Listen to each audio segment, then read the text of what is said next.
On this episode of Turning Final, we'll be discussing Boeing's brand new 787-10 and the inaugural flight of Delta's A220. Plus, stick around for a very exclusive interview.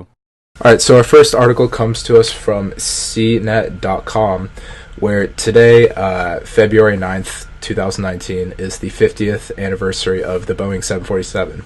So in honor of this, I thought we would go through a little bit of the history of the 747, all the different variations, and what the situation is with the aircraft today.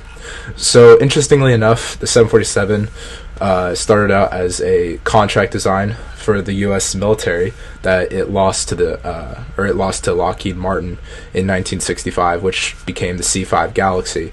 But they still used the design, and they had encouragement from airlines like Pan Am, who wanted a large aircraft for its many overseas routes. They ended up using the design anyways, turning it into a passenger airliner so that Pan Am could fly it on these longer overseas routes. And so in 1966, Pan Am ordered 25 of these first iteration 747s, and that's how it was born, basically. And interestingly enough, at the time, Boeing was also working on a supersonic transport to compete with the Concorde called the 2707, and this ended up never panning out.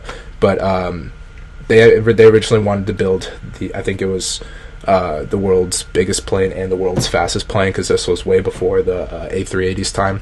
So unfortunately, the 2707 never panned out, but Boeing did see light in the 747, and they assigned one of their chief engineers, Mr. Joe Sutter, who had worked on all of Boeing's other planes. And they assigned him to this project, and he did a spectacular job with it. He became the lead engineer of the project, and even though his team faced a number of challenges, from finding a suitable engine to keeping the aircraft's weight down, they were able to create this game changer of a plane, and they ended up selling a lot of them to these commercial airlines like Pan Am, and I believe United bought a couple, and couple other airlines did as well. Yeah, and so the 747 became a huge success, and more than just being able to carry hundreds of passengers for a cheap price across the oceans, it was really economical for airlines.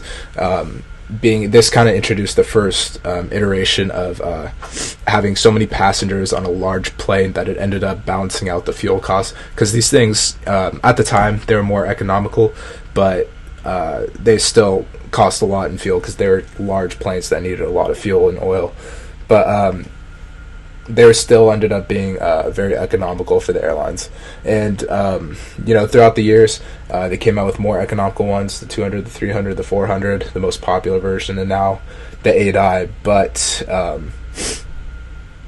they were always a really popular jet with the airlines up until lately, when we hit the new millennium. And also by the end of 2018, Boeing had built more than 1,500 of all the different types of 747s, and with the last one being the 747-8i, unfortunately, which was not nearly as popular as the 400. And sadly, airlines are gradually sending their 747s to retirement. We saw the last U.S. Airline-based 747 go to retirement from Delta back in December, I believe it was, or I'm sorry, November, or no, it was December. And then the 400, the classic series, you can still see them flying for some of the European airlines, like British Airways still has a fair amount, Lufthansa still has a good bit, and I think a couple of Asian ones do. But most of them now are either getting rid of them completely or replacing them with the 8i. So we will, throughout the next decade or two, still see the 747. Obviously, the 400 is going to be close to being gone in the next couple years, but it'll be lived out through the 8i. So we still have at least a decade or two before the 747 is completely phased out of commercial aviation. So is age the primary reason you foresee it just being phased out, or is it technically inferior to some of these new planes that are coming out? I think it has a little bit to do with both. Obviously, it's really rare for an airline project and program to go 50 years. I think this is probably the longest airline project that's been going as of right now.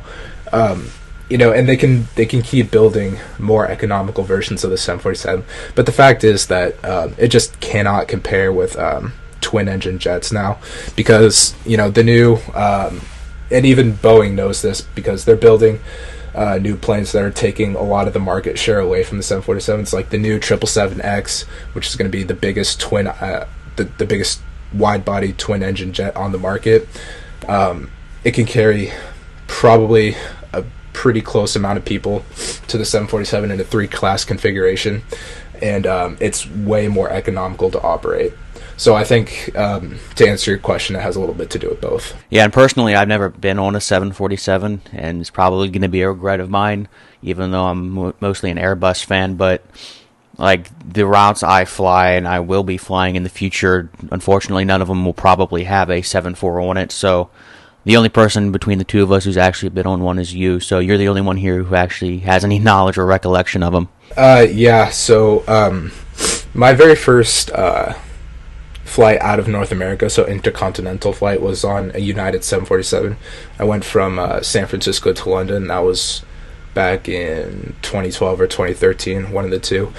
And from what I can remember, it was a really cool flight. The interior of it wasn't the nicest thing I've ever seen, but to me that didn't really matter, because I was well aware of how iconic the 747 was and how lucky I was to be on it.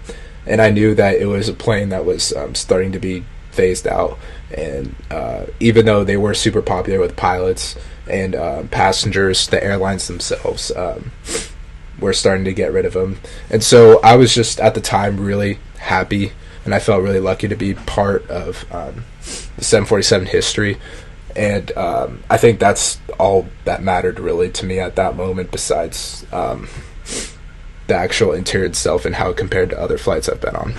Yeah, and that's something that aviation people will always cherish, is being on inaugural flights or retirement flights, because once the retirement flight's over, that's it. You're not going to see that particular aircraft again. It'll be being phased out, and it's kind of one of those things that you'll always remember for as long as you live. Yeah, you're absolutely right. And I was also lucky enough to be on the last in-service United 747. I was on the flight from Seoul, South Korea to San Francisco. So it wasn't technically the last flight of the United 747. They later did a remembrance flight from San Francisco to Honolulu. But at the time, this was the last one that was available to book on United's website. And so I worked my ass off for a summer and saved up my money, and I bought a ticket on it. And I've got to say, that's probably the best experience I've ever had on an airplane, let alone just the 747, compared to all my other flights that I've been on. And that was solely because United did such a good job in celebrating and just remembering the 747. I mean, there was a celebration at the gate in Seoul, and on the airplane itself, there was people from all around the world who were doing the exact same thing I was. They just wanted to be on the very last flight, or what we thought at the time was the very last flight. And I even got to meet one of the more famous YouTubers, Sam Chui. He was on the flight. I got to talk to him for a little bit. He invited me to sit next to him on his business class seat, which I was super grateful for, because I wasn't looking forward to sitting in my middle seat that I had originally bought for the way back. But it was just such a good time. I was able to talk to so many like-minded people and other people who are in the industry who could give me advice on my career and my future, but also just people who shared my passion for the 747 and were there for the exact same reason I was. Yeah, and when you talk about United and the 747, the first thing that comes to mind is an icon, because obviously it was big with Delta. They had the retirement flights and whatnot, but like when I think of legacy carriers here in the United States and I think 747, I kind of immediately go to United. So the fact that you were able to experience stuff like that's pretty cool. Yeah, and that just goes to show that I think United did a really good job of celebrating the life of the 747 and giving it, a good send off to when they eventually did retire it. But yeah, I think the 747 in the United livery is one of the more iconic and recognizable ones, and that might have something to do with the fact that they've been operating ever since the 100 to 200 variant, and I believe they even acquired some of the Pan Am ones. And so they've been it's been a part of their fleet for a very long time, and I think people have been able to see through all the different generations and iterations of the 747 that it's always been a part of United's fleet. Yeah, and that's kind of leads me to this point, which is going to be, the 747 was iconic, and it's going to be greatly missed when they're all completely gone in the next upcoming years. Who knows exactly when, but that just kind of leads to there's going to be another aircraft out there that's going to be just as iconic as the 747 way down the line. We just don't know what it is yet, and it's in service right now. So, we're going to have these same feelings here, the next 10, 20, 30, 40 years about some other aircraft. So it just kind of shows, with the track record and a history, the legacy grows. Yeah, you bring up an interesting point there. It's going to be interesting to see what aircraft, if any, kind of takes the place of the 747, so to speak, in that it'll become super iconic. And like you said, we don't know what it is right now, but it might be in service, and it's just going to take time to realize like what exactly it will be. But what I can say right now about it is that I think it's going to have a lot to do with how it's liked by passengers and pilots alike, because as we saw with the 747, it was very popular among the airlines themselves, but once these newer planes started to come out, airlines wanted the more economical option, and it didn't really matter what the pilots and passengers thought about it, because I think if they had their way right now, they would keep the 747 for a much longer period. But unfortunately, that's not the way it operates, and Boeing doesn't listen to the pilots and passengers in terms of deciding to keep a program alive. And so I think only time will tell to see what kind of the next really iconic airplane will be. Yeah, and if I had to guess, I'm not going to say the MD-80 because, Americans are already phasing those out, and there doesn't seem to be that much of a stir amongst aviation people.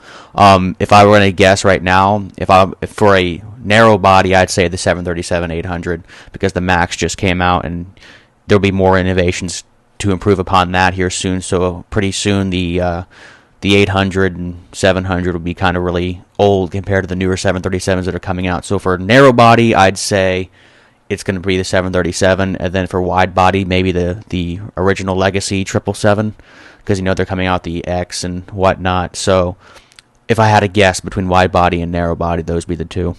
I'm not exactly sure what wide body would take the place of it, but I actually tend to think that maybe instead of the 737 being the more iconic one, I actually think that the 757 is going to have more, at least within the next few more recent decades. I think the 757 is going to have a bigger impact with aviation aficionados in the fact that it's already discontinued, and Boeing plans to kind of replace the market that the 757 takes with the new MAX series and with the potential of the new 797 that they're working on right now. So I tend to think, since there's still a 737 variations being produced, and that's kind of like the 747. However, just like the 747, the 757 is going to be gone within the next decade or so, maybe even less than that. And but just like the 747, it was super popular with pilots, and passengers thought it was a really cool airplane. It looked, it had an iconic look to it as well, especially the 300 version, how it was so long. So I think maybe before we see more iconicity within the 737, I think it's going to have to go to the 757. Yeah, that's a good point there. But you also maybe, I don't know if it'll rival the 75, but maybe the 767, because those are fairly old as well, and also have done their fair share of carrying passengers around. Yeah, who knows? Maybe the 767 will be as well, especially from a pilot standpoint, because they're so similar in terms of the cockpit layout. And I even heard that if you're type rated for the 757, it takes little to no training to also get a type rating for the 767. And so maybe you'll be right. But like I said earlier, it's going to be super hard. These are just really ballpark predictions as of right now. So it's just, we're going to have to see where time takes us with this, I guess. All right, our next segment is about the brand new 787-10 that United launched into service on January 7th of this year, 2019. The route was Los Angeles, LAX to Newark, EWR, and it took off early in the morning, whatnot. In addition to this being the inaugural flight of United 787-10, it kind of introduced the world to its brand new, almost, just a little bit, Polaris business class. With this Polaris business class, it's got roughly about 44-ish seats, and it's got about 199 economy seats, so it holds quite a few people. It's also about 18 feet longer, has a 18 feet longer wingspan than the not wingspan, but 18 feet longer just in total than the Dash 9 variant. So it's a little bit longer, holds a little bit more people. It's got some pretty cool perks, the Polaris business class. So overall, it's kind of an upgrade to both the 800 and 900 variants. So United's plan was to kind of get everybody hooked domestically on it, to kind of get them to test it out, the new Dash 10, so they'll kind of see what it's all about before they start going overseas, to kind of create a desire for it, rather than just launching right into overseas and people really don't know why they should book a flight on the 787 rather than any other aircraft. So, but their plan is, after a little bit, to start taking it overseas. But in the interim, they're doing LAX to Newark, San Francisco to Newark. They're even subbing it for some aircraft out of Denver going to Newark. But the common thread here is Newark. On March 30th, they're going to be going to Frankfurt, Tel Aviv, and then followed by Paris and Barcelona. And then finally in May, they're going to be ending up going to Brussels and Dublin. So, I mean, their route might expand more than that internationally. But for right now, it's only going to be a few select international locations and then the transcon here in the United States. Now, what I find interesting about this is that, one, United's made a commitment to technological advancements, not only in their systems, but in their aircraft and with their comfortability, whether it be the captain's comfort, the first officer's comfort, the crew's comfort, or even the passengers, with the whole new cabin layouts, the flight deck layouts, easier items that are more accessible to the flight crew, for the flight attendants. Everything is kind of just more streamlined, so they've made a commitment to that, and they've showed it with this new 787-10. They've also showed a huge commitment to Boeing, because now they're the first airline to have all three variants. That's huge. American doesn't have that yet. Delta's not going to have it because they've made a commitment to Airbus and the A350 and whatnot. So United is a major player and a major customer of Boeing. So that just reaffirmed it with this new purchase of the Dash 10 variant. So I find that interesting, one. And then two, I find it interesting that it's not going to be used as heavily as of right now internationally. As some of the other aircraft like the 777 and whatnot. Even the 76 has quite a few international routes, and 75. So I don't know. I read that it was kind of a shocker to me, because I haven't flown much internationally recently, but it's only going to go to 4 or 5 international destinations was kind of interesting to me. Now I understand, the 777 can hold a lot more people than the 78, which is understandable, so they want to get the most money possible, so they need to jam as many people as possible in the aircraft. But yeah, and that's also another misconception people might have, is that yes, the 787 is a wide-body aircraft, but no, it still doesn't hold as many as the 777 or 747. So they'll be using it on international routes, but I think personally it's going to be very popular on the transcon routes. Like Delta has a very popular transcon route that's LAX to JFK and back and whatnot. This will kind of be the same thing in my opinion, and they used it on a 7.6 at Delta. So having a 7.8 dedicated to that route, I think will be really popular amongst business travelers in the United States who need to get coast to coast, and they'll be paying for that Polaris class on this new 787-10. But I also know Matt's a huge United person, like almost solely flies United, and also is a huge Boeing fan. So I'll let you get his thoughts on it. All right, yeah. So I pretty much agree with what you said. I think largely what this new variant of the 787 is going to do is it's going to allow airlines just that extra, 18 feet of seats, so that they can get that extra revenue on some of the more lucrative international and transcon flights. I largely think that it's going to be creating more routes than replacing older aircraft. However, I also do see this as maybe replacing some older 767 routes and maybe even some of the older 777-200 routes, because as of right now, United's, I know, are starting to get really old, and I believe United are starting to get rid of their 767s, and I know American has a plan to phase theirs out. I'm not sure about Delta, but I can definitely see the new Dash 10 variant starting to replace some of those older international routes that have the 767, and maybe even the A330 and the A340. Both of those are starting to get really old. Airbus discontinued the A340 back around 2006, I believe, and they've come out with new versions of the A330. So I think mostly for airlines, what this is going to do is just allow them to squeeze extra revenue out of some of those more maybe the international flights that are not necessarily as popular for or to justify using a bigger plane like the 777, the 747, or an A380, or maybe even an A350-1000 or something of that nature. However, they're going to be using it on more the ones that have the lower passenger count for the route, but maybe they're just also trying to future-proof it a little bit, plan on expansion for the route. Maybe they're getting a little bit more popular. So I think that's what we'll see mainly the two roles of the 787-10 do. Yeah, and okay, here's a question for you. You were flying from LAX to JFK, and you're booking a flight, and you have two options. They leave within an hour of each other, so time's not really an issue.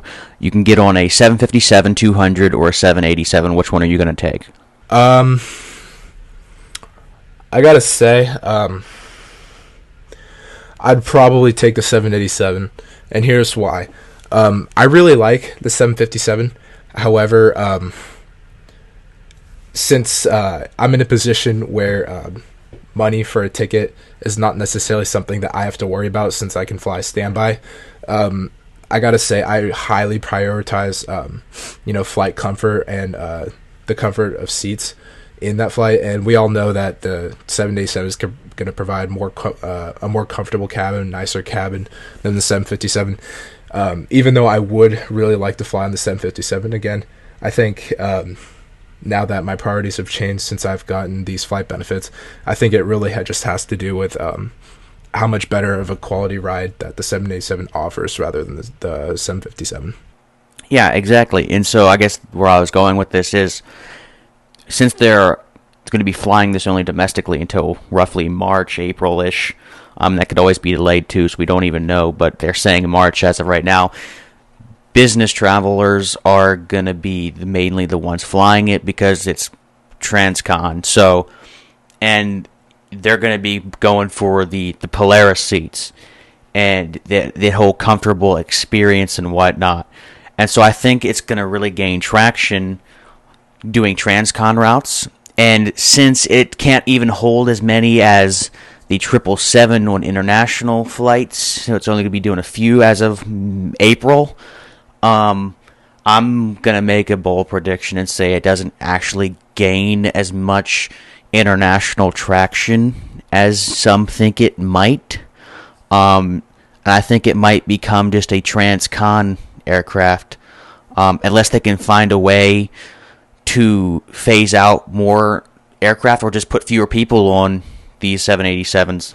So basically, maybe buy more of them and have flights, international flights with less people, but have more flights to compensate for the fact that you're not bringing a 777 overseas. Instead of having one flight, you have two flights to make up for that fact. Yeah, I don't know. It's a wide body aircraft, but it's kind of in that gray area where it's wide body, but it doesn't have as many seats as a 777. So it's like, and yet it kind of is close to the size, but it's not quite as it's an interesting plane to me in that it's got so much potential, but you don't really know where they're going to go with it. I mean, at least I don't. Yeah, I largely agree. As of right now, it's really hard to see what market this new 787 variant is going to fill. Because, like I said, it's got the increased passenger capacity, but they also decreased the range on it. So it's definitely not going to be flying the longer international flights, like maybe from the East Coast to Asia, or even the West Coast to places like Singapore or Australia. I don't think it's going to add any. I don't think it's going to be fulfilling any of those routes, but I could definitely, like you said, see it fulfill more routes where maybe the 780 or the 757 used to fly. So like Transcon from Newark to San Francisco, where airlines are trying to replace it with the 737 900 to maximize or to get as close to the passenger count as the 757 as possible, but have the newer aircraft.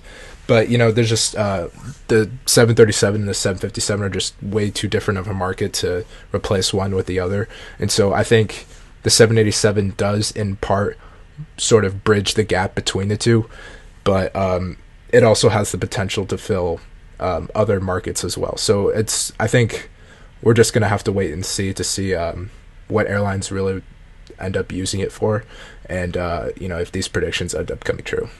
Yeah, that's all valid points right there. Because I know I recently flew from O'Hare to LAX, and it's normally a 7.5 route, but apparently this month or this season they were using a lot of 737-900s.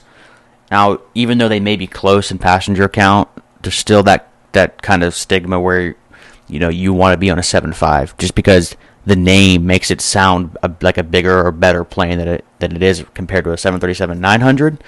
I mean, that could be all, false accusations and stuff and whatnot on that, but it just kind of gives off that presence, hey, I'm a better plane, I'm a bigger plane, just because the word 757 or letters or numbers and whatever you want to call it.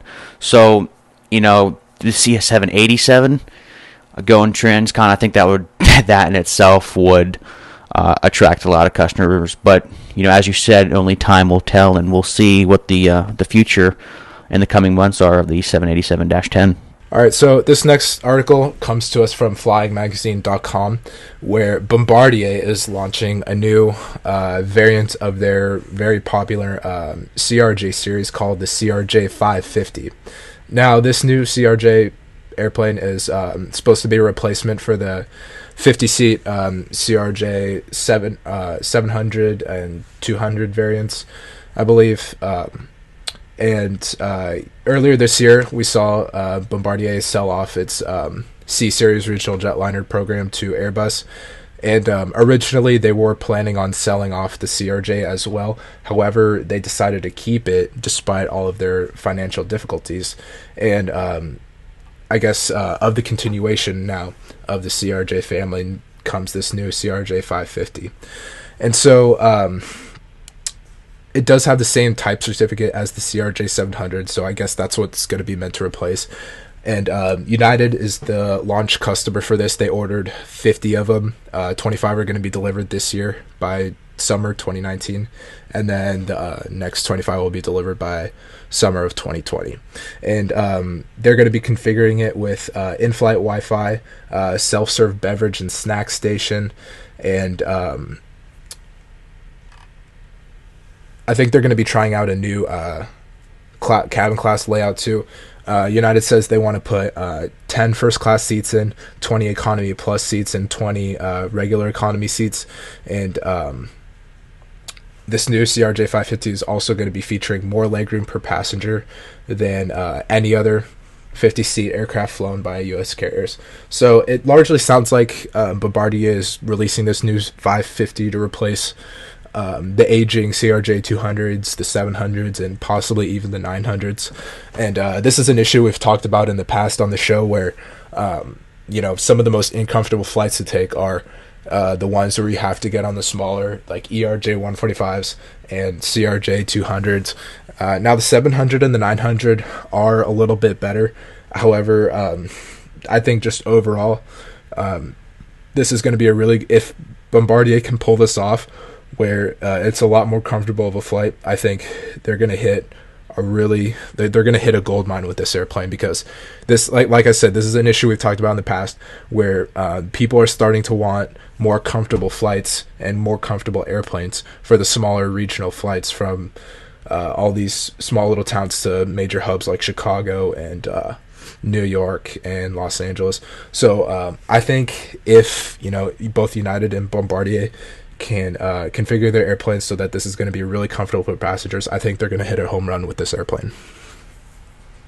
Yeah, okay, so I'm going to have to disagree with that, because as we've talked about before, the comfortability issue with the tiny little ERJ 145s and the Death Chariot, also known as the CRJ 200. Why on earth, and this is just my opinion, I'm not quoting anybody on this, so take it with a grain of salt, but why on earth would you buy another CRJ line plane when you can get an Embraer 175, an Embraer 190, the 220, as I'll be talking about later, just launched into service with Delta? You could get an A220. All of these are taller, maybe a little bit wider. They've already proven to become more comfortable than the CRJ lines that are currently out there. So I don't know why on earth you would even consider buying something that's going to be no bigger than a 900, a CRJ 900 at most. It's probably going to be most likely like a CRJ 700. So, and I know if I'm on a CRJ 700, I'd rather be on an E170. So I don't think it's a good move for United, but I don't know. I don't, Matt, do you have any other insight onto this? Because I'm at a loss. I don't know a lot about this aircraft.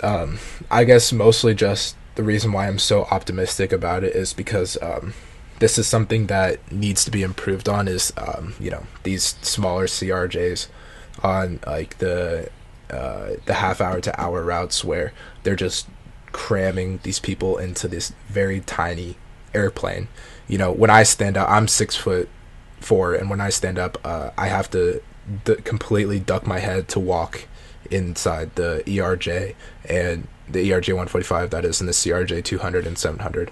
And so I'm just really optimistic that if Bombardier and United stick to their word and actually make this a comfortable airplane, I think it'll be good for them in replacing their smaller CRJ 200s and ERJ 145s. And here's the thing, I do get where you're coming from, Jay, in that I would like to see these routes be replaced by bigger aircraft like 170s, 175, 190s, and even the A220. However, what I think United is planning on doing with this is I think they're going to use this on their the smallest routes they have, so like the smaller passenger markets, the smallest passenger route capacity, in that they're going to use it on the flights where it's just people going to really obscure places. Not a lot of people are going at a time, so they're probably just going to use this airplane as like a once or twice daily flight to all these really small locations where maybe something as big as an A220 or a 175 or a 190 would not fill up every single time when they fly to these really small places. Yeah, okay, so I'll add this caveat. I think it's a bad idea unless it is truly a comfortable airplane as compared to an ERJ 145 or a CRJ 200. And you're right in that it's a good move if they're going to be flying it from like O'Hare to Appleton, Wisconsin. Okay, so that would be a good route for it. And if they can fill that thing up and it's comfortable, then good on them. That's a good move. But if they're going to be flying it from like O'Hare to, I don't know, Indianapolis, Detroit, Kansas City, where they'll probably fill up those routes, I think it's a bad move because they could probably fill up an E170 as well, and those are probably just a little bit more comfortable.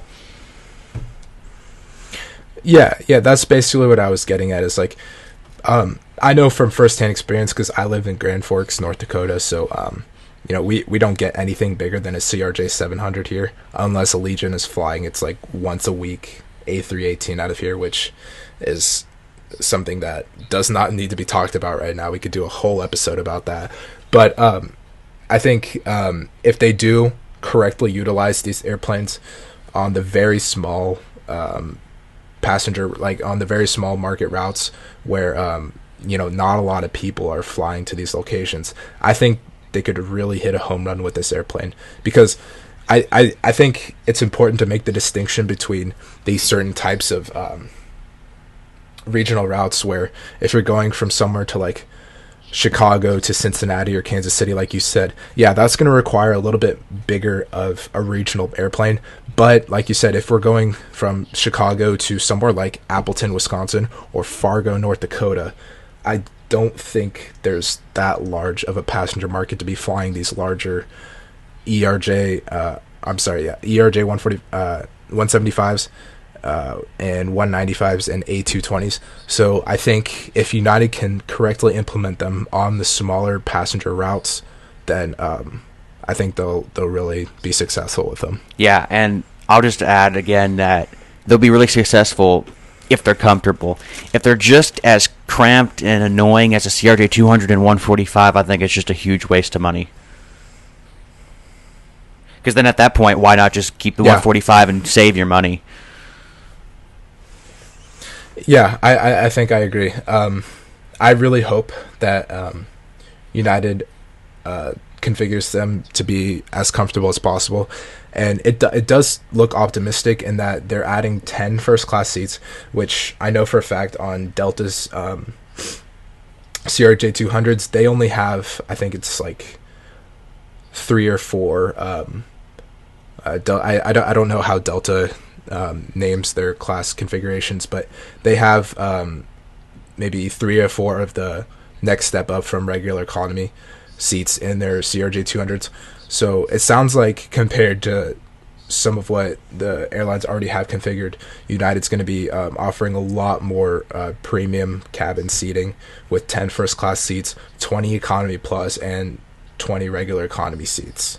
Yeah, and I recently read an article. This article I read recently, it kind of mentioned that United isn't catering anymore to regular economy folk. They're catering to economy plus and first class and / Polaris, and so that would kind of align with what you're saying here. Is because if they've got a little more elevated class seats in these new planes, they would kind of confirm that hey, they're focusing on the comfort, but the comfort of the economy plus / first class, and so maybe just maybe this plane will be a little more economical and comfort friendly for all the passengers. Yeah, and it's important to note here that this these CRJ 550s are going to take a while to come out. It's going to be a while before we actually see them in action and see pictures of the cabin layout and if it actually is going to be a comfortable airplane. So I think we just got to let time tell as to whether this is going to be an actual comfortable airplane to fly, or if it's just going to be like another, regular CRJ 200 or 700 with a fancy new name or something like that. All right, so next up on the show, we have a segment where we were able to interview our good friend Ryan Weber. Now, Ryan has an interesting story that we thought we'd like to share on the show, and so we did an interview with him a couple weeks ago, and so here's that interview. All right, so for our next segment, we have a very special guest with here, a good friend of the show, Ryan Weber, who is currently a flight student from Wisconsin. Ryan, welcome to the show. Hey, thanks for having me, guys.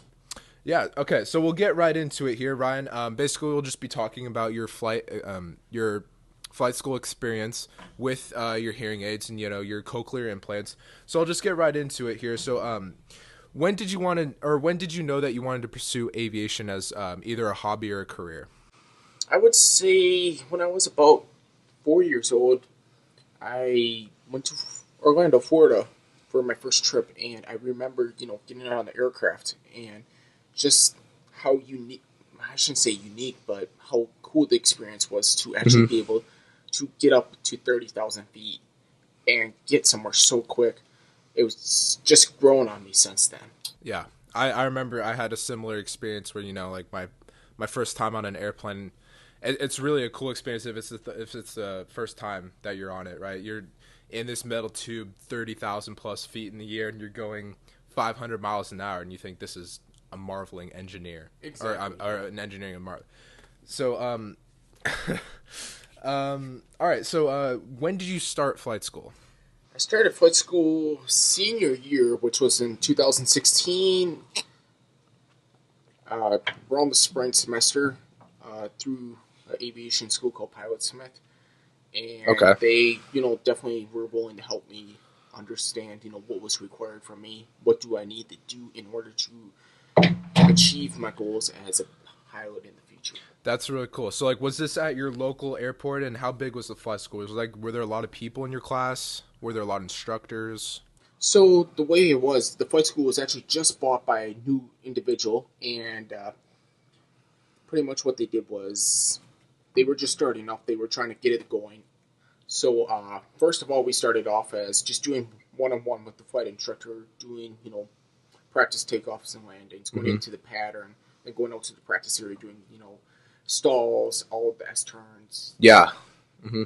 and then they offered a ground school class, which was I would say about 3 or 4 months into it, Mm-hmm. and after that, that's where you can sign up for that, and then I paid to do it, and they pretty much teach you everything you need to know. So this was like a private company that was based at the airport? Yes, yes, it's only local in the area of Wisconsin, Okay. and it was just by this individual who was from out of state, loved flying, wanted to pursue history of owning a flight school, and he found one and did it. Mm-hmm.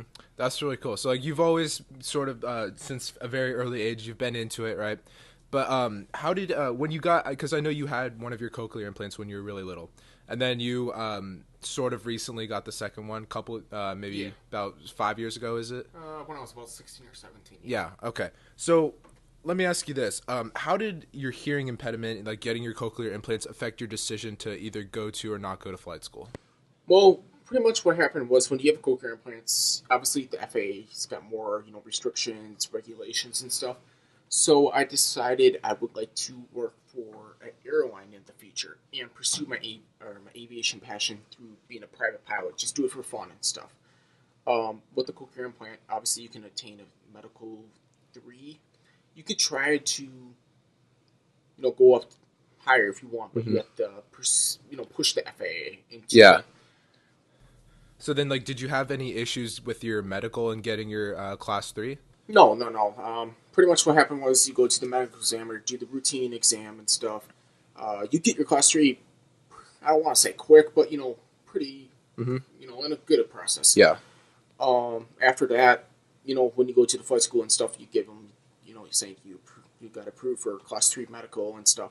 I decided to experiment with different headsets Okay. because each headset, has obviously different Yeah. sound quality. You gotta figure out what works for you and your hearing aids, if they fit over the hearing aids and your cochlear implants. Exactly. Right? Yes. Yeah. Yes. So, what I did was my flight instructor at the time, he was very generous to let me try one of his wife's headset, Mm-hmm. and those were, I think, Sierras at the time. So okay. And Lightspeed so Sierras. what happened was, I tried them. I liked it because, it was good quality. I could understand what the controllers were saying and stuff. I could understand what the flight instructor was telling me to do when I was in flight. And, Okay. after that, I decided to actually purchase my own set from Lightspeed, and I love them to this day. Yet it works great. Yeah, that's cool. I heard Lightspeed's a really good brand.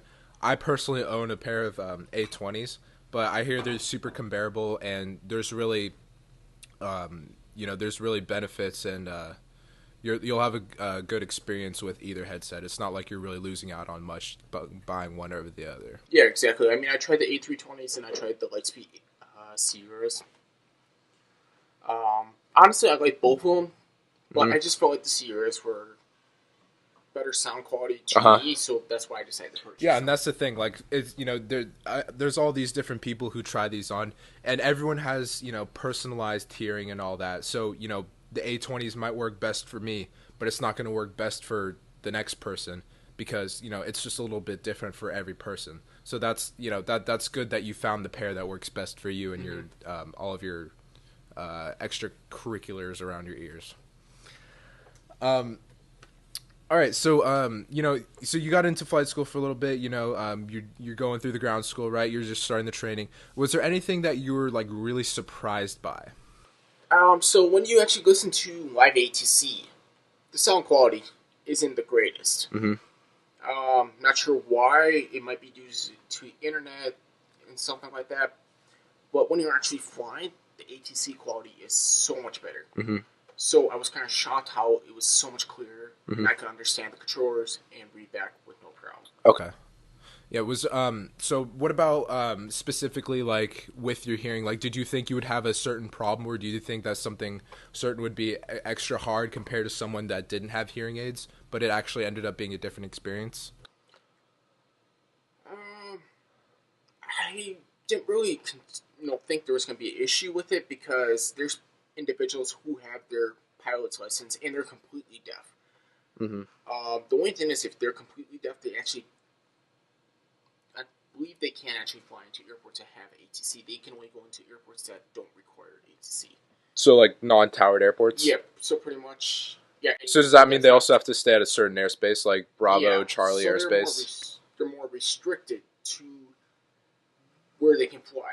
Okay. Where, and that also means so they can't do IFR flight then either. No. They can't even do VFR, with ATC. Okay. So it has to be strictly VFR without ATC in certain airspace. To my knowledge, yes. Okay. And for me, I thought I was going to have to do that. But then when I found out I could, fly with the Medical 3 and go into airports that have air traffic controllers, it made it so much more better. Okay. Because I could, go to, Green Bay. I could go to Oshkosh. I could go to Milwaukee. I wasn't restricted. Okay. So it gave me the freedom to, go wherever I wish. Okay. Yeah, so speaking of all these restrictions, did you feel like at all at any point that you were at some sort of a disadvantage compared to other students, or did you feel like it was a pretty even playing field? When I tried to, so originally I tried to get my Class 1 medical, and the medical examiner said I have to contact the FAA to see if you're actually eligible for it. Okay. Because, you obviously have cochlear implants, which I was like, okay. Okay. And he pretty much did this one test where he had me face away from him, about 10 or 20 feet away. Okay. And I would be facing the wall, he would be behind me, saying, Papa, golf, 1, 2. Uh-huh. And I actually got every single word he said right. Okay. And he said, honestly, in my professional opinion, I don't think you have any problem, and you shouldn't have any issue with it. Okay. But when he contacted the FAA, that's where it got to be a little more complicated. And they said, no, he's going to get a Class 3. Okay. Now, there was a captain from a certain airline who flies the 757 and the 767. He told me to try this medical examiner. And when he told me to try them, I was like, okay, I'll consider it. But the only thing is I have the fear of is, okay, I might get a Class 1 medical at this one. But when I go back for my checkup, this medical examiner, if he's no longer doing it, I might get a different one. And they might deny it. Okay. So I felt like I don't want to invest all this money and time into it. So that's why I kind of changed my career paths to working for an airline. I see. But pursuing my passion in private, aviation. So you still plan on getting your license then? Yes. Okay. Yeah, see, I had a sort of similar experience in where when I went in for my Class 1, I have asthma, so they had to do some extra testing, make sure that my asthma wasn't affecting my breathing, and that it wouldn't be, an issue in flight in case anything happened. So the air medical examiner gave her professional opinion to the FAA, saying, like, his asthma is not an issue. Like, I believe in my professional opinion that he can get this Class 1 without any issue. But the FAA came back and said, no, we need it written in ink and documented that he hasn't had an asthma attack in this many years and this many months. So I had to go back and sign and mail directly to the FAA headquarters in Oklahoma a written document saying I have not had an asthma attack in this many years, and I even had to get my doctor to sign it. So they really, it is a government entity, so they do make you jump through all these hoops if you do have a disease or a hearing impediment, something of that nature. So I definitely understand where you're coming from on that. Yeah, exactly. I have a buddy that's from Texas, and this individual here, they actually had the same issue, but it was a different, medical reason. Mm-hmm. Well, the FAA, obviously was making them do all these hoops and stuff. Yeah. To my latest knowledge, this individual here was able to pursue their passion for commercial aviation, which was, obviously going to be a Class 1 medical. Yeah. So that's a good thing. Mm-hmm. Now, I mean, that is a bummer. He had to jump through all these hoops for this. Uh-huh. All right, so we've gone over a little bit of the restrictions so far.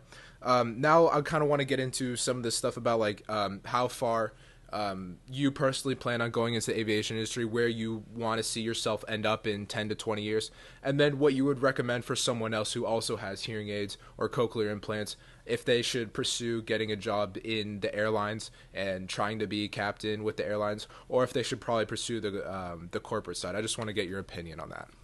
Okay, all right. So let's start off as, if they should try to become a pilot or just try to get on like the airline, ground management, corporate side, something like that. Yeah.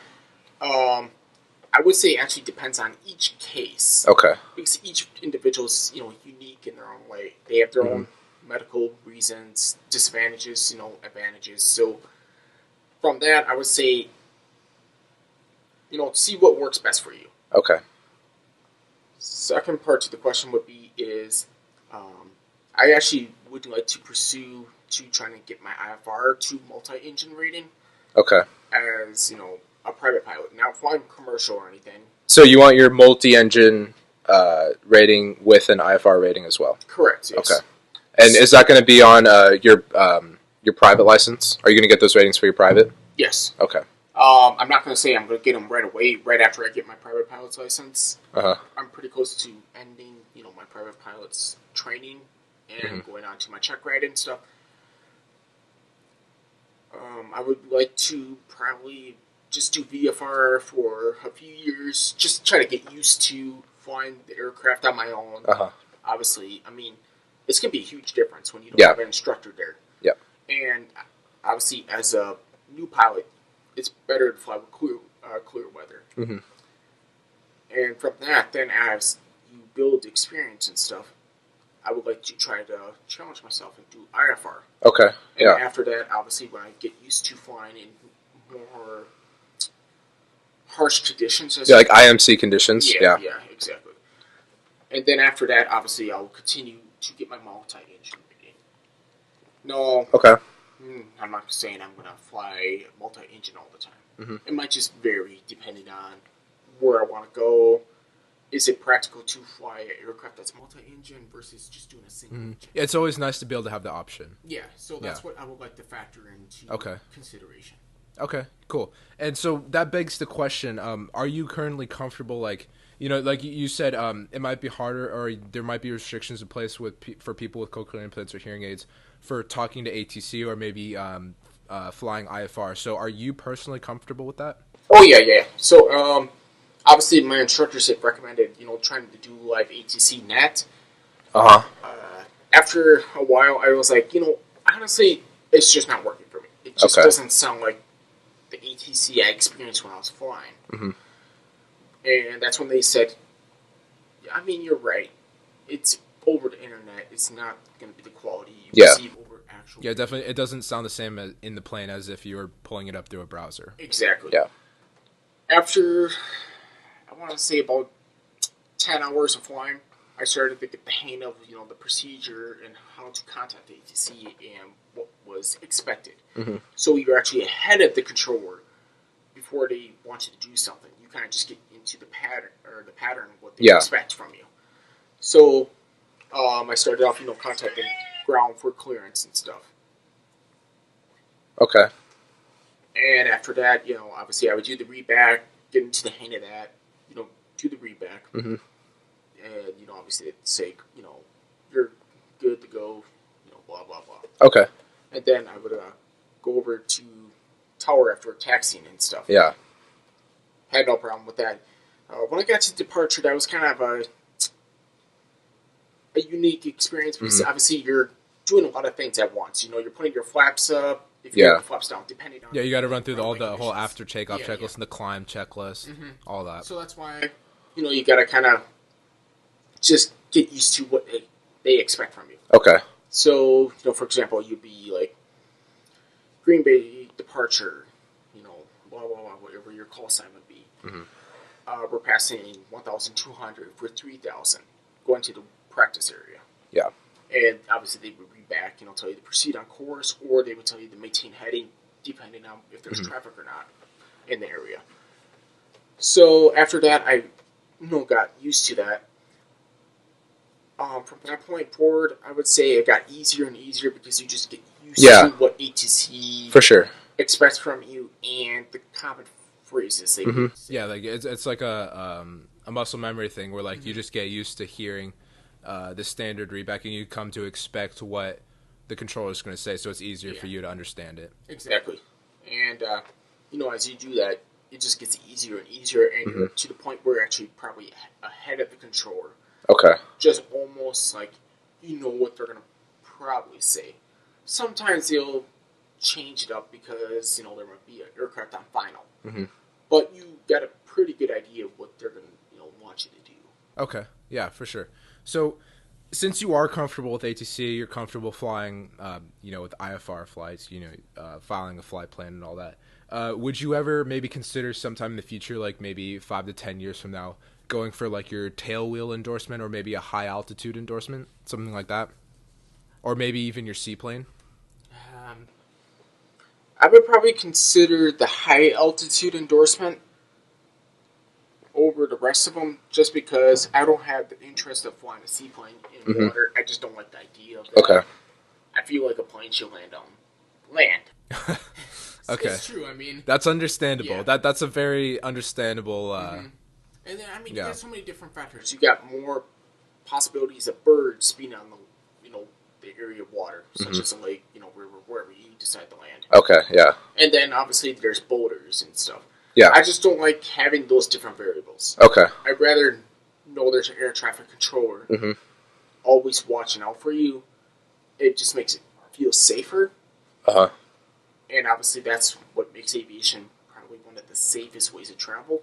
Okay. That's because you've got air traffic controllers, pilots that need to go through all these different hoops to attain a certain medical rating and their pilot ratings. Yeah, and if you do go for your high altitude endorsement, then that does mean that's a really easy avenue to get into, like mountain flying, maybe even bush flying. Exactly. You could go to Alaska and do a lot of that up there, and the scenery up there is amazing. That's some of the best flying I've heard from bush pilots, and that is a lucrative job if you ever think about it. Oh yeah, I would definitely consider trying to fly up in Alaska just to see how the experience is. Or it doesn't even have to be that far. It could be like you could do it in the Rockies or the Appalachians. Mountain flying in general. The high altitude endorsement is just a really good intro into mountain flying, and it couples really well with each other. Oh yeah, exactly. I mean, when you think of it, obviously when you're flying at 700 AGL to, I don't know. I mean, when you're in the mountains and stuff, they can vary depending on different areas where you are located. Yeah. And it's actually a unique experience because you actually get to see different scenery. But obviously with different experiences like that come different risk. Yeah. So you have to be up for the challenge then. Exactly. When you're at a higher altitude, you have to keep your, if you're flying like a Cessna or a certain type of prop aircraft where you have to use your mixture, you actually have to make sure you actually have the mixture at the right levels. Yeah, because it's different from then if you're flying at sea level versus if you're taking off at 4,000 feet. Exactly. Yeah. So you have to actually factor all that in. And then, also with that, like the pilot has to be really good at identifying density altitude, right? And telling the difference between what the AGL and the MSL is. Because like at the airport, if you're at, let's say, like Telluride, Colorado, that's about like 4,000 feet above the ground, is it? I'm not sure, maybe 7,000. It might be around there. I can't tell you. Whatever it is, like you got to make sure, like that's altimeters and all that are really important with that. So you got to make sure you're at the right altitude, and you got to factor in the density altitude for takeoff and landing configurations with your weight. Yeah, so exactly. it really requires a sharpened skill set to be a high altitude flyer because, like you said, there's a lot more risk. There's a lot more risk that's involved with it. Oh yeah, definitely. I mean, even for example, if you take off and you have something go wrong, you Yeah, gotta factor what's around you. yeah, Where if you're flying in the Midwest, most of it's pretty flat. Major yeah, concerns would be is cell phone towers, power poles, and forest. yeah, Where if you're out in Colorado flying in the mountains, you got to worry about the forest, the mountains, but the mountains, there's different elevations. yep. So you got to really be more And if it's considerate. during winter and there's snow, you got to factor in the case that you might see a cleared place to land, but there might be a lot of snow in it, so it might be super rocky, and you could Exactly. flip the airplane and crash. Exactly. You got to really consider the variables of, when you're obviously flying in the mountains with the snow, because you might be at 6,000, Mhm. but the mountains might be at 4,000. Yeah. Well, it looks like it's just covered with some snow. Well, you don't realize how steep the snow is until you actually get down. Yep. And that's where you got to be careful. Mhm. Because that's where it could actually be very bumpy. It could be, you could be on a slope and you not realize it because the snow practically just blinds you from it. All right, so just to get a little bit more back into the airline flying, I know you said it is possible to go for your first class medical. Is that correct? Yes, if I pursue trying to get it, it is a possibility. Mm-hmm. It's not guaranteed always. Okay. I just I have a couple more questions just about the restrictions. So you say it is possible, right, to get your first class. So I just want to know I want to know your opinion on if it's worth, like, for someone with hearing aids to go all the way to the airline specifically, like going to a mainline airline like or one of the legacy airlines like United, Delta, or American, and if just if it's worth it in general. That's a really good question. Honestly, it really depends on the individual and how dedicated they are to wanting to pursue it, jump through those hoops that's thrown at them. Don't get me wrong. I mean, I would love to be a pilot for one of the legacy airlines, but I don't like the fear of having your medical taken away possibility Okay. and investing all the time and the money in knowing you're not going to be able to fly commercial anymore. Okay.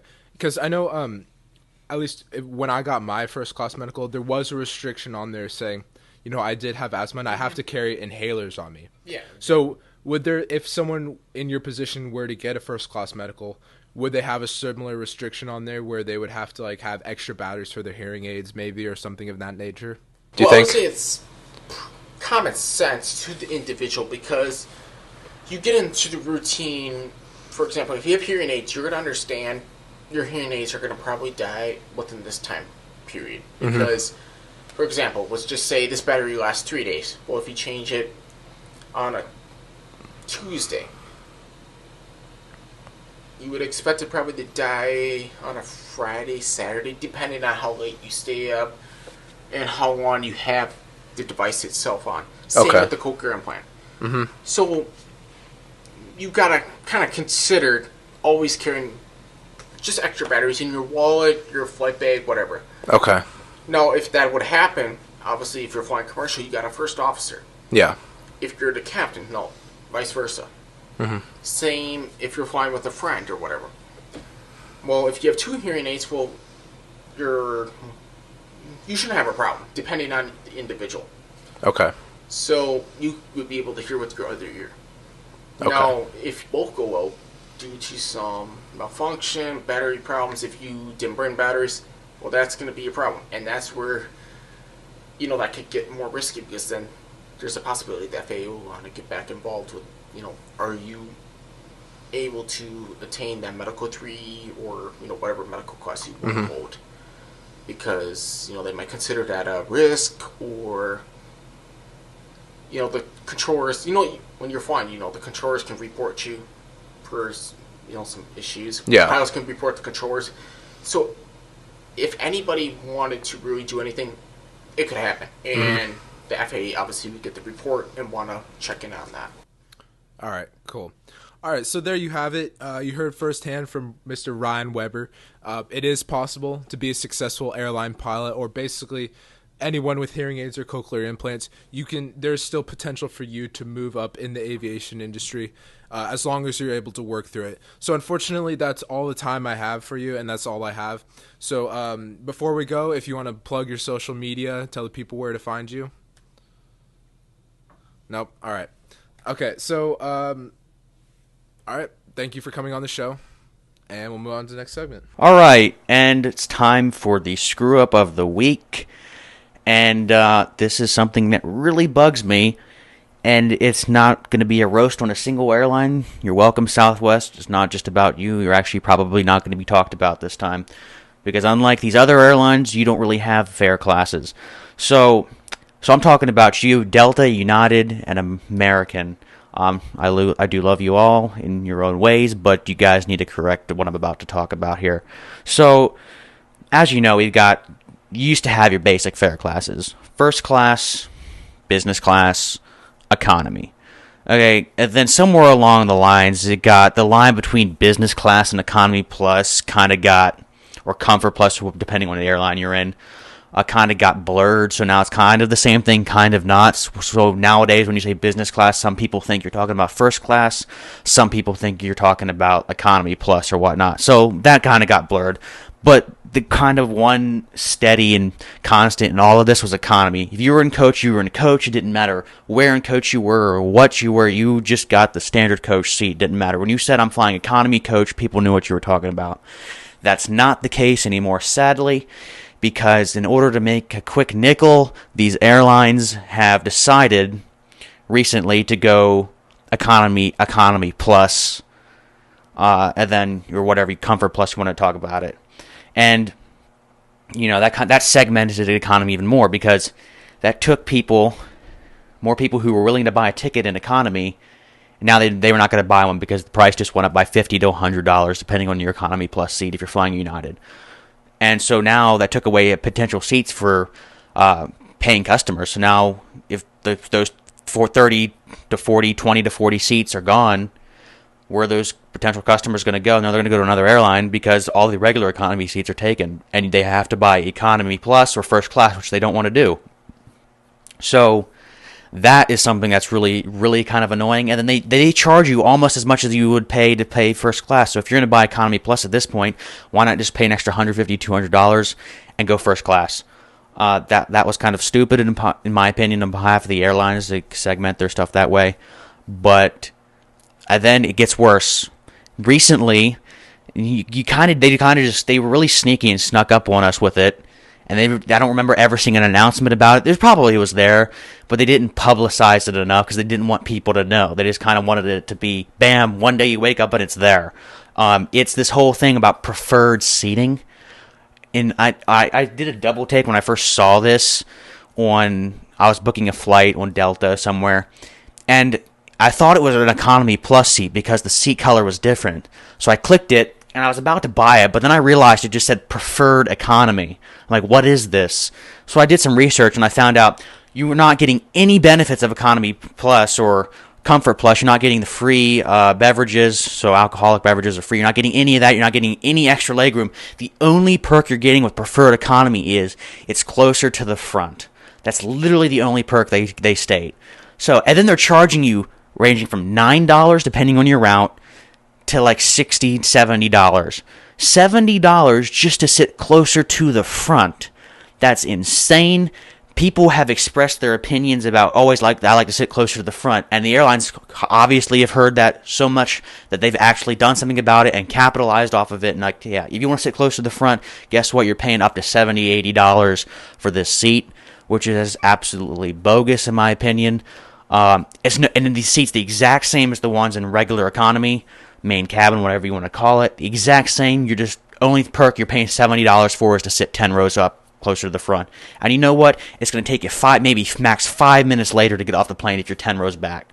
So you're paying $70 to get off the plane 5 minutes earlier, which is insane in my opinion. And I think it's really stupid on behalf of the airlines to even dig into people's wallets like that even more, even after airfare is outrageous these days, to say, you know what, if you want to sit closer to the front, you're paying $70 extra. And I never thought I'd find the day where I'd say this, but good on you, Southwest, for not doing that to people. Yes, you can buy the early bird and get on first, but they're not charging you to sit closer to the front. Once you get on, you can sit wherever you want. If the row 1 is open and nobody who has a disability is in need of that seat, you can have it if you're the last person on the plane. They're not charging you this extra nonsense. So and then they do it in a way that's kind of very sly and sneaky, and that's another thing that kind of rubs me wrong, is that, they don't announce it. They're like, we're just going to implement this into our booking systems, so when you go to select seats, it'll be there, and we'll see how many people really catch it, how many people really don't, and see how many people accidentally buy it, not realizing what they're buying. And that in itself is kind of wrong, trying to say maybe some people accidentally buy it thinking it's an economy plus or preferred seat when it's really not. And that kind of rubs you the wrong way. So there's a lot of things I don't like about it, stemming from the business model to the kind of just the underhanded way they went about it. And then they kind of just, the greed. It's like, you already make so much off of the passengers. Why charge an extra $9 to $70 just to sit closer to the front? But, that's just my opinion on it. I don't know. Matt might have a completely different view on it.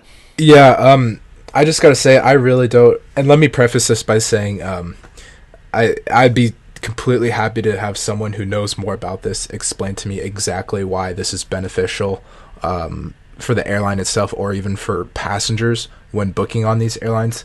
But since I don't know a lot about this and I don't have someone to explain it to me, just from looking at this report, I really just cannot for the life of me understand why these airlines are doing this, besides just bulking up their revenue streams.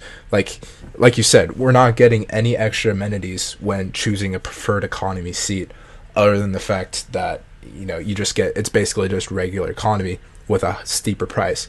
So I think all they're doing is just renaming economy to preferred economy, and then keeping basic economy and economy plus.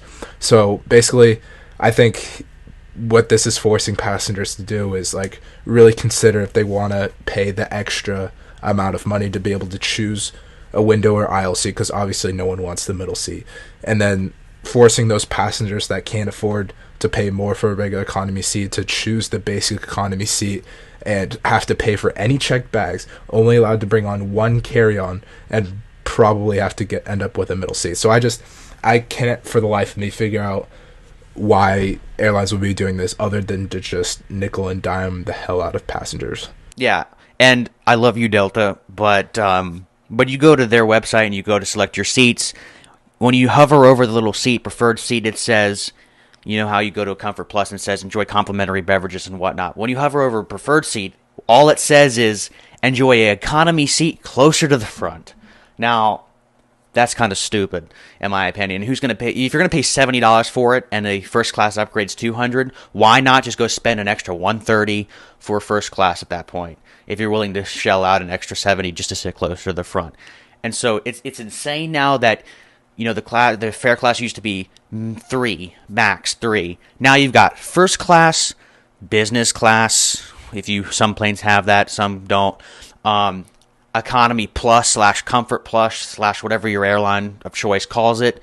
Economy, preferred economy, main cabin, main economy, and then basic. Well, that's 7 fare classes, at least 7. You've gone from 3 to 7, and so basically, eventually, there's not going to be a fare for the average person who just wants to say, I'll take whatever it is, I don't have to pay for.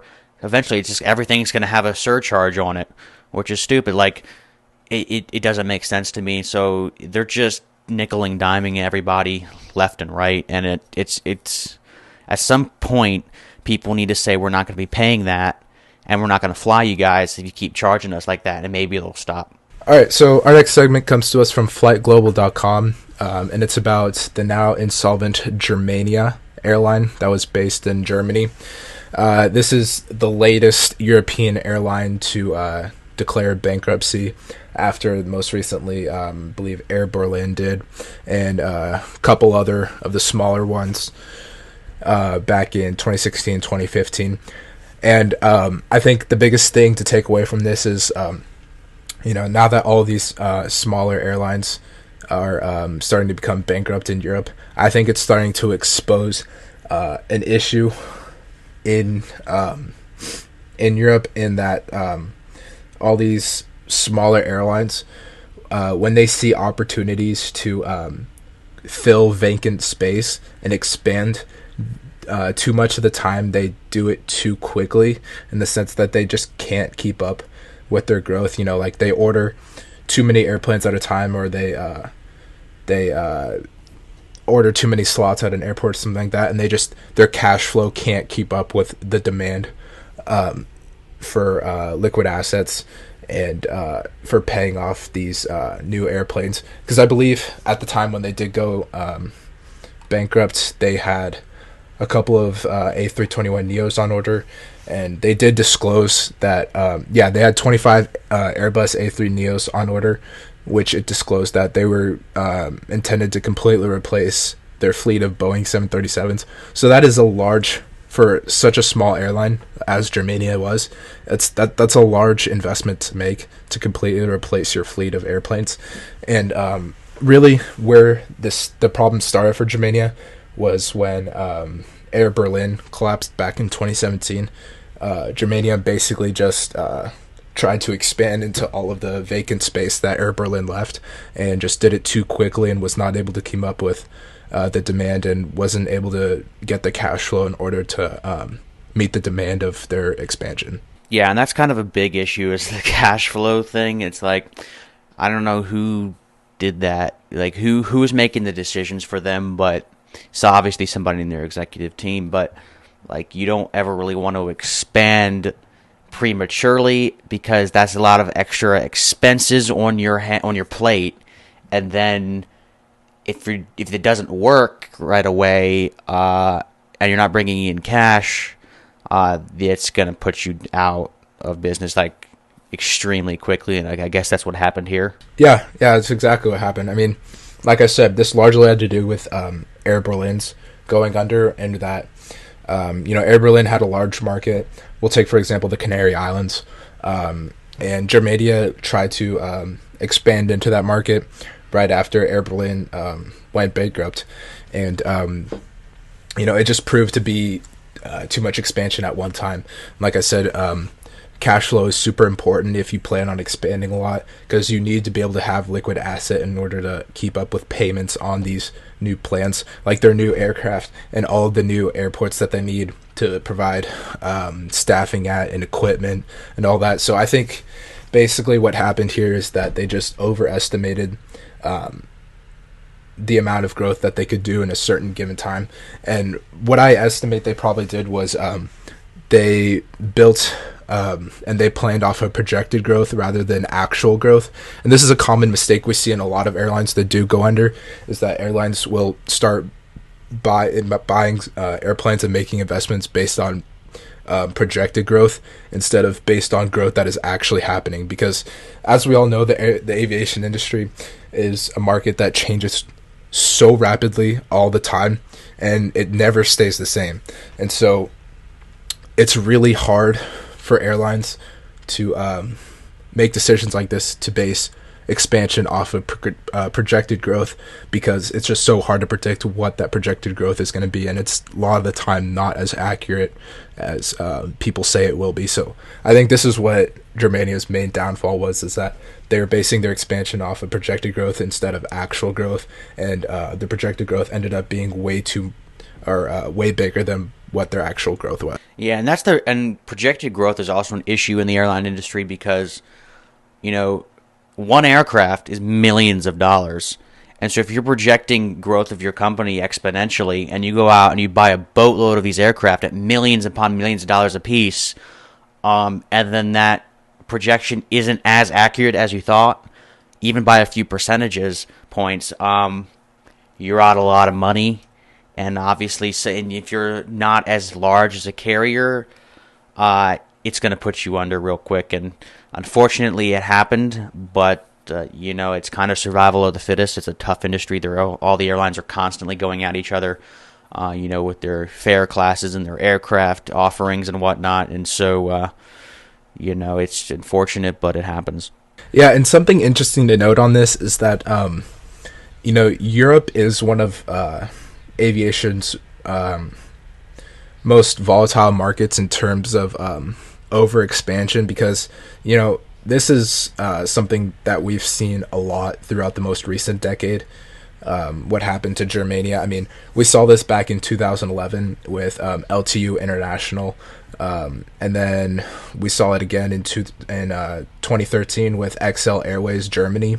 You know, the XL Airways, I believe, still operates flights as just XL Airways, but their German side of things collapsed in 2013 due to the same issue, and then after that, Air Berlin in 2017. And I think this all had to do with just too quick, like over expansion, and not enough resources and cash flow to keep up with the demands of expansion. Because I think it's really hard to understand, especially if you're a newer company, that you really cannot expand as quickly as you want to. And when you do see opportunity to do that, you have to make sure that you're basing your expansion off of resources that you either have or you know for a fact that you're going to obtain. And I highly doubt that Germania did this because, like I said, they had 25 new A320neos on order. Those things are not cheap at all. And especially with, an order of 25 of them, maybe Airbus did give some sort of discount. But for such a small airline, that is not a cheap investment at all. And besides that, they were planning on replacing their entire fleet of Boeing 737s. And so replacing an entire fleet like that requires a lot of investment in that. You have to invest in new training for maintenance staff because they're going from they're going from a Boeing to an Airbus fleet.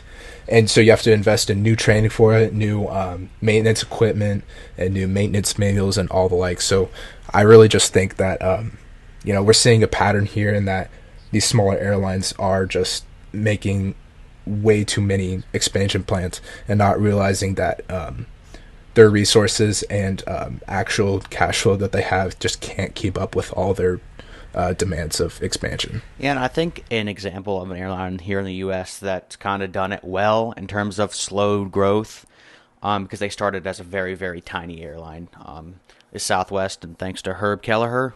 If you want to learn more about him, check out our last episode. Sorry for the shameless plug. So basically, they started out as nothing, but they haven't expanded rapidly at all. It's like maybe they'll add a new route here and there, and then here maybe they'll buy a new aircraft or two here and there, but they're not going out and purchasing like 20 or some odd aircraft at a time and opening up 5 to 10 brand new routes at one time. It'd be every maybe once a couple quarters, maybe once a quarter, hey, a new route. And it's going to only be serviced this season, a seasonal route. And if it does well this season, maybe it'll become a full-time serviced route.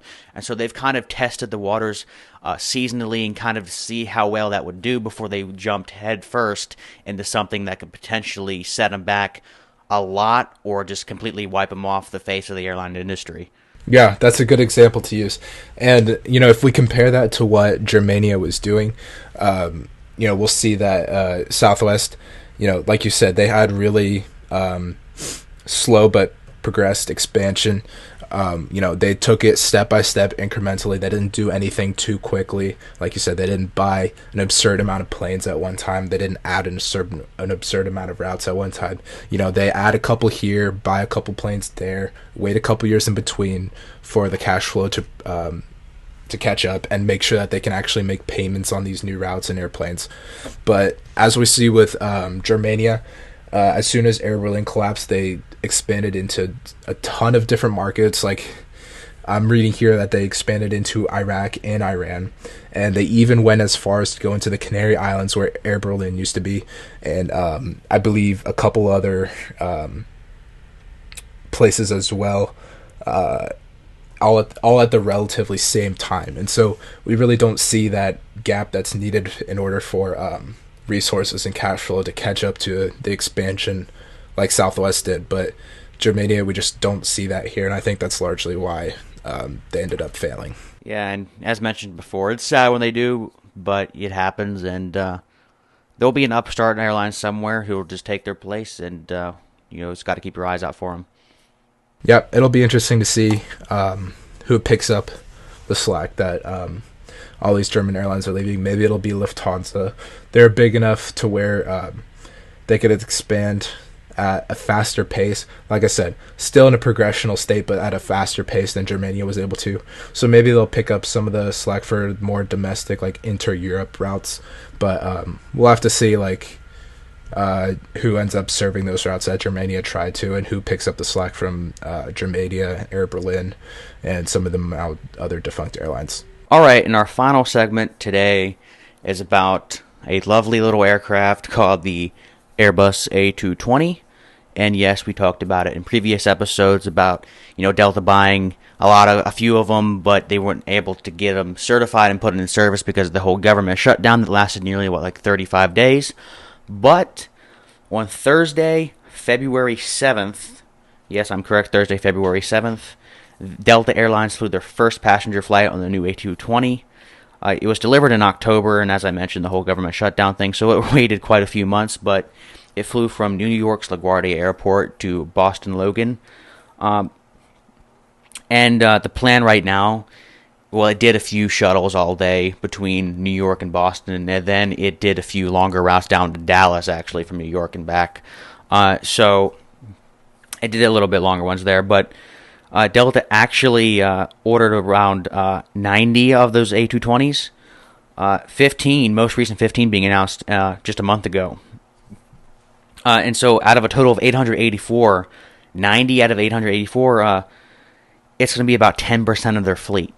That's quite a bit of airplanes. And so it means they have a kind of quite a commitment to Airbus yet again.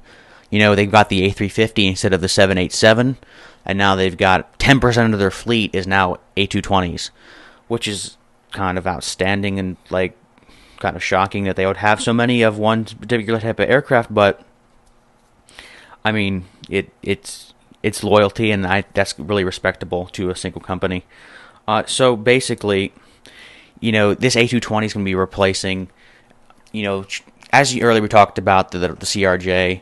It's going to be replacing regional routes, but not the ones that are going to obscure places like Appleton, Wisconsin. They're going to be doing the bigger places like New York to Boston, the New York-Boston shuttle, or like New York to D.C., or you can even go as far as Dallas. If there's not as many people booked on that flight, they could get downgraded to an A220. But things like that, maybe like San Francisco to L.A., routes like that where it has high demand, but it's short enough to where they don't really need to use a larger aircraft because they just don't need it. The demand's high; they'll fill up a 220, but they maybe won't fill up a 7.5 or 737-900. So I don't know. I think the future's bright with this new A220 because, in my personal opinion, the MD-80 kind of does those kind of routes already. I mean, you fly an MD-80 from O'Hare to Atlanta. I mean, that's kind of, O'Hare's not a hub at all for Delta. Neither is Midway. And so most of their flights to Atlanta are like MD-80s. And so I'm foreseeing that maybe this A220 will be replacing the MD-80 going all the way down to Atlanta, which isn't really that long. It's like an hour and a half. And as of course, these flights like Atlanta to Cincinnati to Orlando, they fly 7.5 to Orlando. Obviously, that's a popular route, so that might not change. But these shorter routes that have high demand will probably get this A220 service. And if you've seen the new interior, they're absolutely outstanding. The upholstery's great. Obviously the Delta's got some really nice interiors to their cabins. They got some nice first class layouts. They've got, the IFE, in-flight entertainment, that always sets them apart from other airlines. Because if you fly American or United, they have great stuff themselves. You just have to use your tablet. Which is good. I'm not going to say it's any better or any worse, but it's also nice to have the in-flight entertainment in the back of the seat so you don't have to prop up your tablet or hold it the entire time. So it's got that as well built into it. So not that stands out any more than any of their other aircraft, other than the MD-80, because a lot of those don't even have that at all. Most of them, I don't think any of them do. So, I mean, it's February 7th has marked the era of a long service life of 90 A220s, and I'm personally looking forward to it because I'm an Airbus fan, so I'm going to be trying to get on an A220 as soon as I can. But I know Matt's also a Boeing guy, so I'd like to see and hear your perspective on this coming from that standpoint. Yeah, so I'll give props to where props are due. I'll commend Delta for going out on a limb and trying this new airplane. I gotta say, like, I was a fan of it back when it was still owned by Bombardier and it was still the C series. So I'm not gonna pretend like just because it's an Airbus now means it's a crappy plane. Even though I am more of a Boeing supporter, I'm really happy that Delta is, expanding on the regional markets with this new airplane, because like we've mentioned in segments past and episodes past, the regional market is one that needs a lot of attention right now, especially since passengers are starting to grow tired of small, cramped airplanes on the more regional routes. But like I said, I'm really excited for this airplane to become popular in the U.S. I think it'll be a great addition to Delta's fleet, in that it'll be serving some of the shorter routes that are not quite transcontinental, but from like New York to Dallas Fort Worth, so like halfway across the country, and it just provides a better passenger experience. And knowing me, I'm all about the quality of the flight and the passenger experience and the comfort of the airplane. And so I think that even though never trying the A220, I'm really excited to. But I think that the A220 does check all those boxes, in that it provides the most comfortable ride as possible. And I gotta say, I'm gonna give a shout out to Bombardier designers on this one. I love the design idea of having a window in the bathroom. I think that gives a huge aesthetic, and huge, like it's I think it's derived from private jets, and I think it gives off that new sort of, not private jet aesthetic, but like new sleek, really exciting new jet. And I like I said, I can't bash it. I can't bash it here just because it's an Airbus. So I'm really excited for it to be, like I said, become popular in the U.S. Yeah, that's one thing I failed to mention when I was talking about it previously. The window in the bathroom. And to me, that's really cool. It does give you that private jet aesthetic, but also just the humorous side of me. I can imagine a lot of things people will be doing in the bathroom now that there's a window. It'll be interesting. But yeah, like I've out of all my entire life, I've never seen a window in a restroom because I've never flown on a private jet, so I don't even know what those are like. But on a commercial airliner, no, I've never seen. So I think it'll be something really, really cool. Even something as small as a window in the restroom. I think that'll be pretty cool. But yeah, as you were saying, the comfort fact, that's also something for me, is like, and I think something that people often overlook when you talk about airline comfort and aircraft comfort is the look of the plane. When you walk into a plane and you see like the brand new Boeing interior, or if you see a brand new interior, period, it's just going to feel more comfortable than if you walk into an old MD-80 and it's kind of got the really old overhead flight attendant call buttons and whatnot. I think people often overlook how much the look of an aircraft can give the comfort feeling a boost. Well, I don't know. That could just be me. I largely agree. I mean, I will admit that my opinion is a little bit biased because of the fact that I am able to travel on a very reduced budget or for free, and so I do highly prioritize passenger comfort. But not United doesn't have any of these yet, so I'm not able to go on and experience the A220 unless I want to pay for a ticket on Delta, which I'd be more than willing to do just to try it out. But yeah, as of right now, I'm looking at this from a passenger comfort perspective, because I think that is largely to what the market is moving towards.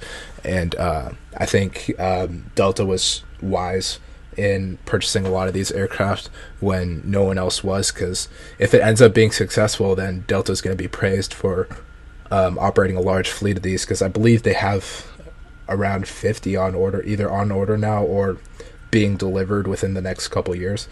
And so I'm really hoping that maybe United or American considers buying them as well. I'm not sure that United will, just because like I already mentioned, they're investing in the new 175 E2s and also the CRJ 550s, so I'm not sure if they have any plans to purchase any A220s. Maybe if it proves to be a very successful airplane, maybe United American will consider buying them.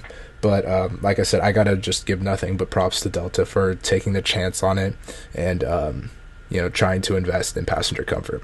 Yeah, okay, and so here's the question I just thought of when I asked you is this. The airlines and American especially has been having all this talk about, hey, we're going to phase out our MD-80s, but they're kind of still in service, and you wonder when they're going to finally get rid of them. And they keep saying they're going to be gone, but they're not gone. Does this A220 with Delta kind of give the others a reason to buy these aircraft and maybe legitimately phase out the MD-80? Yeah, that's an interesting question because American most recently said that I believe they plan to phase out all the MD aircraft by 2020. That I might be wrong in the year on that, but I know it's within the next year or two. And so that is going to create a need for a new, sort of everyday workhorse of an aircraft. And, I do see the A220 as sort of replacing some of that market. However, it is important to remember that some of the larger MD aircraft did hold, or they still do hold more passengers than I believe the A220 does. And so I'm not exactly sure if American plans on replacing the entire fleet with smaller capacity aircraft. However, they are going to need to do something about it if they actually plan on replacing the entire fleet within the next couple years. And it's going to be interesting to see if they consider buying the A220. I can't say I know for sure, but I think it would be a really good decision on their part if they do decide to consider the A220. Yeah, and I don't know, do you consider personally an MD-80 a mainline aircraft in that it does the longer routes, or do you consider the MD-80 more of a regional aircraft, even though it's technically not a regional aircraft? Yeah, you're right. It's technically not a regional aircraft. However, I don't believe it was made to or does anymore fly sort of the longer routes. Like the longest MD aircraft flight I've been on was from San Jose, California to Minneapolis, Minnesota. And that's a good 2.5 hour flight, give or take maybe a half hour or so due to winds. But let me tell you, that aircraft is just not comfortable at all to fly in. So that's what Delta's already using their A220s for, is the sort of the halfway across the country flights. We saw they're flying it from New York to Dallas Fort Worth. So if they continue to use them on these routes, maybe the A220 will get established as an airplane that can well serve that type of route. But it'll be interesting to see if other airlines like American and United do decide to get it, if they decide to use it in the same type of routes that Delta does. I could honestly see it going either way. I think it could be well served as even doing inter-California routes, or just one state over routes, like from San Francisco to Phoenix, something like that. Or I could see it being successful in the longer halfway across the country routes from San Francisco or San Jose to Minneapolis. I could see it going either way. Yeah, and that's kind of like the weird area we're in with those MD-80s and now the 220 is where are we going to use them? It's the MD-80s aren't really used for their transcon. They're not used for transcon, maybe halfway across, just as the A220 is now. So it's kind of glaring similarities right there between them. So it could be foreshadowing of what they plan to do with them. Delta, I don't know. I don't think they've publicly announced getting rid of their MD-80s, but if they're going to be using them on the same type of routes, newer airplane, they're comparable in carrying capacity. Obviously MD-80's probably got a few more, but it's close enough, I think. So you're kind of in that weird gray area where it's are they going to replace their routes? They're going to be doing completely new routes, but I think only time will tell, and there'll probably be new information coming out on this weekly, so it'll probably be in some of my segments a lot because I'm the Airbus guy here and Matt's the Boeing person. So, yeah, but I don't know. I think it's a huge step forward for Delta, and I'm really looking forward to what the future holds for not only them as a company, but the A220 as an aircraft. Alright, so we'll be back here next week with all the latest in the world of aviation. But if you can't wait that long and want to hear more, then go subscribe to our social media. You can find us on Instagram and Twitter at final_turning, and on Facebook and YouTube at Turning Final. We are now also available on many different podcast platforms, including Spotify, so you can come catch new episodes wherever you like to listen. As always, if you'd like to support us in making this podcast, then you can do so by going to anchor.fm/turningfinal, where you can become a supporter and subscribe to the show. We'll see you next week, and this has been Turning Final.